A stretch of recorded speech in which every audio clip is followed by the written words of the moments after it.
Good morning all of you, my self Janardan Singh. And हम लोग को आज एक नया चैप्टर स्टार्ट करना है, डेट इज़ डिमांड। पहले हम लोग इसका डिमांड का मीनिंग क्लियर करेंगे, फिर आगे का फर्दर टॉपिक क्लियर करेंगे। चलिए स्टार्ट करते हैं डिमांड का मीनिंग। तो मीनिंग क्या है आप पढ़िए पहले। Demand refer to a quantity of a goods और the services that a consumer are willing and able to purchase by in a given market at a various prices a given period of time.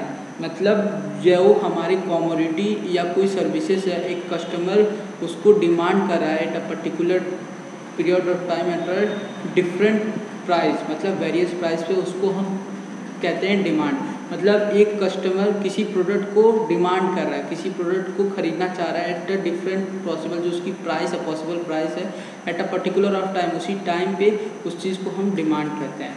तो ये good और services भी हो सकता है। अब इसके कुछ फैक्टर हैं जो डिमांड को इफेक्ट करता है। First, desire of the specific commodity, मतलब हमको फर्स्ट कमोडिटी को डिज़ायर करना कि हमारा कमोडिटी कौन सा है। जैसे desire to purchase a cellphone, हमको फर्स्ट डिज़ायर करना है कि हमको सेलफोन लेना है।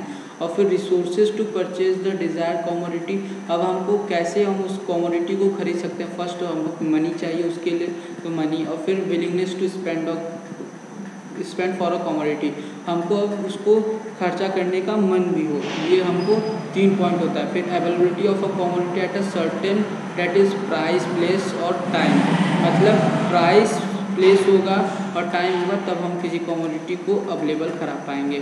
अब इसका फर्दर पार्ट है इंडिविजुअल और the market demand. Individual demand क्या है? Individual demand refer to a situation where a particular customer और a single customer demanded the product at a different possible price, is known as individual demand. और market demand क्या होता है? Market demand refer to situation where a whole market demand the product at a various price of the commodity, is known as market demand. अब देखिए individual demand एक पूरे market का सब पार्ट है, ठीक है, और मार्केट डिमांड पूरा होल मार्केट है, ठीक है। अब देखिए जो हमारा इंडिविजुअल हाउस होल्ड डिमांड है, इसको हम इंडिविजुअल डिमांड कर्व से शो करते हैं, और इसको मार्केट डिमांड है, इसको मार्केट डिमांड कर्व से शो करते हैं। अब हमारे कुछ फैक्टर्स हैं जो डिमांड को इफेक्ट करते हैं। First, price of the commodity, and then price, then price of related good, then level of the income, and then taste and preference, and then population effect. तो हम फर्स्ट एक एक करके इसको क्लियर करते हैं। First, price of the commodity. Price क्या है? अगर किसी कमोडिटी का प्राइस बढ़ता है तो उसका डिमांड अपने आप कम हो जाता है, और जैसे ही इसका उल्टा होता है, प्राइस कम होती है तो डिमांड बढ़ जाती है। तो ये हमारा प्राइस से इस प्रकार उसको डिमांड को इफेक्ट होता है। इसमें अदर थिंग रिमेन कांस्टेंट होना चाहिए, मतलब कुछ फैक्टर्स हैं जिसको कांस्टेंट रहेगा तभी ये काम करेगा प्राइस से। अब प्राइस ऑफ रिलेटेड गुड्स क्या होता है? अब रिलेटेड गुड्स में 2 गुड्स आते हैं, that is complementary goods and then substitute goods. Substitute goods क्या होता है? सब्स्टिट्यूट गुड्स एक दूसरे के जगह पे यूज़ होता है, और कॉम्प्लीमेंट्री गुड्स एक दूसरे के लिए यूज़ होता है। अब देखिए सब्स्टिट्यूट गुड्स का एग्जांपल ले लीजिए, तो टी एंड कॉफ़ी। तो इसमें टी का दाम अगर बढ़ा तो लोग कॉफ़ी खरीद सकते, तो कॉफ़ी का डिमांड अपने आप बढ़ जाएगा, क्योंकि टी का डिमांड बढ़ गया है तो अब टी लोग कम खरीदेंगे, कॉफ़ी ज़्यादा खरीदेंगे। कॉफ़ी का डिमांड थोड़ा कम, प्राइस कम है तो डिमांड उसकी बढ़ जाएगी। तो ये होता है सब्स्टिट्यूट गुड में पॉजिटिव रिलेशनशिप होता है, ठीक है। और जो कॉम्प्लीमेंट्री गुड्स है वो उसका एग्जांपल ले लीजिए कार एंड पेट्रोल। इसमें इन्वर्स रिलेशनशिप होता है। अगर पेट्रोल का दाम बढ़ा तो कार की डिमांड थोड़ी कम हो जाती है। क्यों? क्योंकि पेट्रोल कहाँ हम यूज़ करेंगे? कार खरीदेंगे तभी, कार जब राइड करेंगे या ड्राइव करेंगे तब। तो अगर कार के लिए फिर पेट्रोल चाहिए, पेट्रोल ही अगर महंगा होगा तो हम गाड़ी खरीद के क्या करेंगे? तो इसीलिए जैसे अगर कार का पेट्रोल का दाम बढ़ा तो कार की डिमांड कम हो जाएगी, तो इसमें इन्वर्स रिलेशनशिप होता है। अब लेवल ऑफ इनकम क्या है? अगर जो हमारा कस्टमर का इनकम लेवल है अगर वो बढ़ जाएगा तो कैसे लॉ डिमांड हमारा इफेक्ट होगा। जैसे अगर कोई प्राइस है, प्राइस तो कांस्टेंट है, ठीक है, प्राइस बढ़ी तो डिमांड कम होना चाहिए, पर अगर प्राइस बढ़ी और इनकम भी बढ़ गया, ठीक है, तो वो डिमांड कर सकता है, तो उसमें डिमांड कम नहीं होगी, डिमांड उतना ही हो जाएगा, भर जाएगा। तो ये इसका एक्सेप्शन भी है, मतलब अदर थिंग में जो कांस्टेंट था वो इसमें भी है। अगर ये कांस्टेंट नहीं रहेगा, इनकम जो हमारी ये कांस्टेंट नहीं रहेगा तो लॉ ऑफ डिमांड होल्ड नहीं करेगा। पर इसमें हमको यहाँ ये समझना है कि लेवल ऑफ इनकम कैसे इफेक्ट करता है, डिमांड पे कैसे काम करता है। तो लॉ ऑफ डिमांड क्या है, ये लेवल ऑफ इनकम कैसे, अगर इनकम बढ़ा तो डिमांड भी बढ़ेगा, इनकम कम हो गया तो डिमांड भी कम हो जाएगा।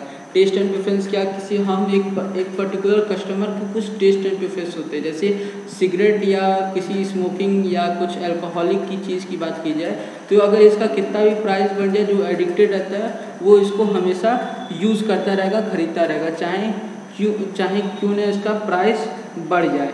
तो इसीलिए test and preference of the consumer ऐसे इफेक्ट करता है। जैसे अगर हम एग्जांपल ले लें किंडर जॉय का, तो किंडर जॉय 40 रुपये का आता है, पर वो महंगा है, हॉट कैंडी चॉकलेट से वो महंगा है बच्चों के लिए, पर फिर भी उसको ज़्यादा लोग प्रेफर करते हैं। क्यों? क्योंकि मार्केट में उसकी डिमांड अच्छी है, क्वालिटी अच्छा है, और भी चीज़ें इफेक्ट कर सकते हैं। पर यहाँ वैसे टेस्ट एंड प्रेफरेंस को इस पॉइंट में देखा जाता है कि अगर हमारे किसी पर्टिकुलर कमोडिटी के लिए अगर कुछ उसका प्रेफरेंस है, टेस्ट है, तो चाहे उसका कितना भी प्राइस बढ़ जाए, कितना भी कुछ हो जाए, हम उसी को खरीदेंगे। तो ये हो गया। अब पॉपुलेशन एक्सपेक्ट क्या है, तो पॉपुलेशन एक्सपेक्ट में अगर हमारा पॉपुलेशन का जो कॉम्पोजिशन, मतलब कि डिफरेंट पॉपुलेशन में कॉम्पोजिशन होता है, जैसे यंगस्टर होते हैं, चाइल्डहुड होता है, सीनियर सिटीजन है। तो अगर सीनियर सिटीजन है तो सीनियर सिटीजन से रिलेटेड गुड्स की ज़्यादा डिमांड होगी। अगर किसी इकोनॉमिक में सीनियर सिटीजन ज़्यादा हैं, जो इकोनॉमिक कंट्री होती है इसमें सीनियर सिटीजन की ज़्यादा पॉपुलेशन है, तो उसमें सीनियर सिटीजन से रिलेटेड ज़्यादा गुड्स का डिमांड होगा। तो ये था पॉइंट। अब आते हैं हम लोग लॉ ऑफ डिमांड पे। लॉ ऑफ डिमांड क्या है हमारा, अदर थिंग भी इक्वल, मतलब ये हम अदर थिंग रिमेन कांस्टेंट की बात कर रहे हैं। If the price of the commodity fall it's demanded quantity will be rise, मतलब अगर कुछ फैक्टर्स हैं अगर वो कांस्टेंट हैं, तो अगर प्राइस कमोडिटी की बढ़ रही है तो डिमांड अपने आप कम हो जाएगा, और अगर किसी कमोडिटी की प्राइस कम हो रही है तो उसका डिमांड बढ़ जाएगा। ये लॉ ऑफ डिमांड कहता है, इसमें इन्वर्स रिलेशनशिप होता है, ठीक है। अब आइए कुछ फैक्टर पढ़ लेते हैं जिसको रिमेन कांस्टेंट होना पड़ेगा, तभी लॉ ऑफ डिमांड करेगा। प्राइस ऑफ रिलेटेड कमोडिटी, अब देखिए रिलेटेड कमोडिटी क्या होता है, सब्स्टिट्यूट और कॉम्प्लीमेंट्री गुड्स होता है, इनके प्राइस को कांस्टेंट रहना चाहिए। अगर टी का हम प्राइस कम कर रहे हैं तो इसका डिमांड बढ़ना ही चाहिए। जैसे अगर हमने टी का प्राइस 20 रुपये था, अब हम उसको 10 रुपये कर रहे हैं तो इसकी क्वांटिटी डिमांड इंक्रीज़ करनी चाहिए। पर जो इसका सब्स्टिट्यूट गुड है उसका भी अगर प्राइस कम हो जाए तो हमारा डिमांड तो बढ़ेगा ही नहीं, वो भी उसका डिमांड ज़्यादा बढ़ जाएगा, कॉफ़ी ज़्यादा प्रीफर लोग करेंगे। तो इसीलिए जो प्राइस ऑफ रिलेटेड कमोडिटी है, जो सब्स्टिट्यूट उसका गुड है, उसका प्राइस में चेंज नहीं होना चाहिए, उसमें कोई चेंज नहीं होना, इसीलिए इसको वो करना चाहिए, कांस्टेंट रहना चाहिए। अगर इनकम की बात की जाए, लेवल ऑफ इनकम, अगर हमने इनकम, लॉ ऑफ डिमांड तो ये कहता है कि अगर हमारा प्राइस बढ़ता है तो डिमांड कम होनी चाहिए। अब ले लीजिए, अगर हमने सेब पहले 20 रुपये किलो मिलता था तो हम उसको खरीदते थे, ठीक है, उसको डिमांड करते थे। अब अगर वो 30 रुपये किलो हो गया और हमारा इनकम बढ़ गया तो हम 30 रुपये किलो भी खरीद सकते हैं। तो प्राइस कम हो तो डिमांड यहाँ घटनी चाहिए थी, पर यहाँ डिमांड उतनी ही रहेगी, बढ़ जाएगी, ठीक है। अब टेस्ट एंड प्रेफरेंस है। अब टेस्ट एंड प्रेफरेंस में ये है कि अगर हमको किसी चीज़ की एडिक्टेड हैं, किसी चीज़ के लिए, जैसे अगर हम लिकर के लिए एडिक्टेड हैं तो लिकर की दाम कितना भी बढ़ जाए तो हम उसको कंज्यूम करेंगे ही करेंगे। क्यों? क्योंकि हम उसके एडिक्टेड हैं। तो इस चीज़ के लिए लॉ ऑफ डिमांड यहाँ काम नहीं करता है। ऐसे ही कुछ और भी पॉपुलेशन एक्सपेक्ट भी है।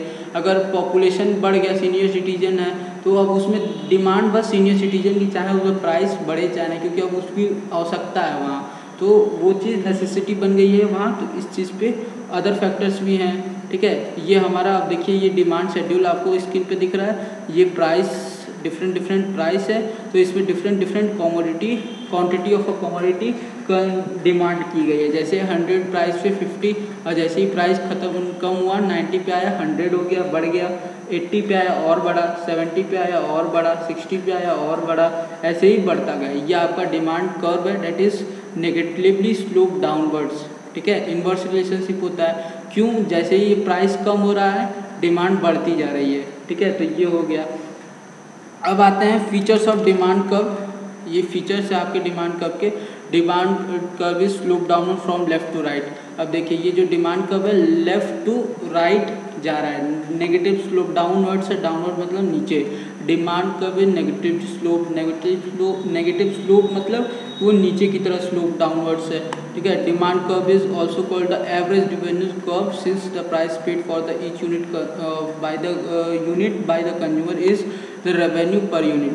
मतलब जो हमारा डिमांड कर्व है वो नेगेटिव स्लोप डाउन है, बट जो हम प्राइस पे करते हैं वो किसी फॉर्म के लिए इनकम होता है। अगर हम प्रोडक्शन में चले जाएं तो रेवेन्यू में चले जाएं तो वो AR का काम करता है। ये ऐसा ही सेम AR का कर्व होता है। तो ये हमारा यही कह रहा है कि demand curve is also called average revenue curve, ठीक है। अब ये फोर्थ पॉइंट है, डिमांड कर्व में भी समटाइम द स्ट्रेट लाइन और sometime the free hand curve. अब ये सिचुएशन के ऊपर डिपेंड करता है कि कैसा हमारा सिचुएशन है, उसके हिसाब से हमारा डिमांड कर्व कभी स्ट्रेट लाइन भी हो सकता है और कभी फ्री हैंड कर्व भी हो सकता है। अब ये द फिफ्थ पॉइंट है, downward sloping demand curve explain the law of demand which describe N inverse price demand relationship. हमारा जो प्राइस और डिमांड में इनवर्स रिलेशनशिप होता है उसी को slope demand downward sloping demand curve explain करता है, ठीक है। अब market demand curve is lateral summation totalling of individual demand curve and also slope downward from left to right. ये हमारा लेफ्ट टू राइट होता है, ये कई पॉइंट है। अब आते हैं reasons for the law of demand. अब मतलब रीजन क्या होता है, रीजन क्या है हमारे लॉ ऑफ डिमांड के लिए, तो ये बता रहा है रीजन, ठीक है। Reason for the law of demand क्या है, first law of diminishing marginal utility. हमने यूटिलिटी के चैप्टर में आपको इससे रिलेट करके दिखाया था कि law of diminishing marginal utility कैसे होता है। अब देखिए, जैसे law of diminishing marginal utility में क्या होता है कि अगर कंज्यूमर को एग्जीक्यूटिव केस में आना होगा तो उसको प्राइस और MUX उसके इक्वल होने चाहिए, ठीक है। तो अगर प्राइस और MUX इक्वल कब होगा, जब प्राइस और MUX इक्वल, अगर जैसे इसमें अब लॉ ऑफ डिमांड कैसे इक्वल अप्लाई होता है वो समझिए। अगर प्राइस हम कम कर देते हैं तो MUX को भी कम होना पड़ेगा। MUX कब कम होता है, जब हम उसके कमोडिटी की वो करते हैं, क्या कमोडिटी ज़्यादा कंज्यूम करते हैं, तो उसको हम कहते हैं law of diminishing marginal utility, ऐसे अप्लीकेबल होता है। अब आते हैं सब्स्टिट्यूशन इफेक्ट में।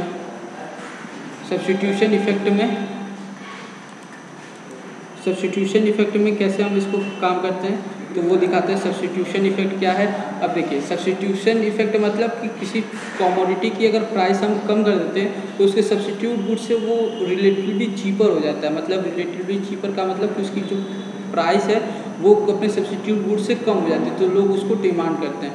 तो यही होता है सब्स्टिट्यूशन इफेक्ट। इनकम इफेक्ट क्या है, अगर इनकम इफेक्ट है, when the price of the commodity fall the consumer can buy the same quantity of a commodity with the lesser money और he can buy more of the same commodity with the same money. अब जैसे कि price तो वो है, ठीक है, when the price of the commodity fall, अगर किसी कमोडिटी की प्राइस कम हो जाए तो consumer can buy the same quantity of a commodity with the lesser money और he can the buy more of the same commodity with the same money. अगर आपके पास 100 रुपये है, पहले 100 रुपये किलो सेव मिल जाता था, अब 50 रुपये का मिलता है। तो अब 50 रुपये में कैसे मिलेगा, 50 रुपये किलो मिल रहा है, तो अब आप 2 किलो खरीद सकते हैं। तो इसमें आपकी जैसे ही प्राइस कम है तो क्वांटिटी डिमांडेड आपकी बढ़ गई, ठीक है। अब आते हैं न्यू कस्टमर। अब न्यू कंज्यूमर कैसे इसको होल्ड करता है, तो अब न्यू कंज्यूमर में हम आपको बता रहे हैं। न्यू कंज्यूमर में देखिए क्या होता है कि अगर जैसे ही प्राइस कम होती है तो पहले कुछ लोग जो नहीं खरीद, जो गरीब होते हैं या कुछ प्राइस ज़्यादा होने की वजह से वो उसको अफोर्ड नहीं कर पाते हैं, तो उसको क्या करते हैं कि उसको ख़रीदने के लिए जैसे ही प्राइस कम होता है तो वो उनके इनकम रेंज में आ जाता है, उसको वो परचेज कर सकते हैं। तो जैसे ही वो इनकम कम होता है, प्राइस कम होती है, उनके इनकम लेवल में आ जाता है तो वो खरीदने लगते हैं, तो फिर उसके डिमांड में वो क्वांटिटी डिमांडेड उससे बढ़ जाती है। और different uses of a commodity make the demand curve slow downward by reacting to the change in the price.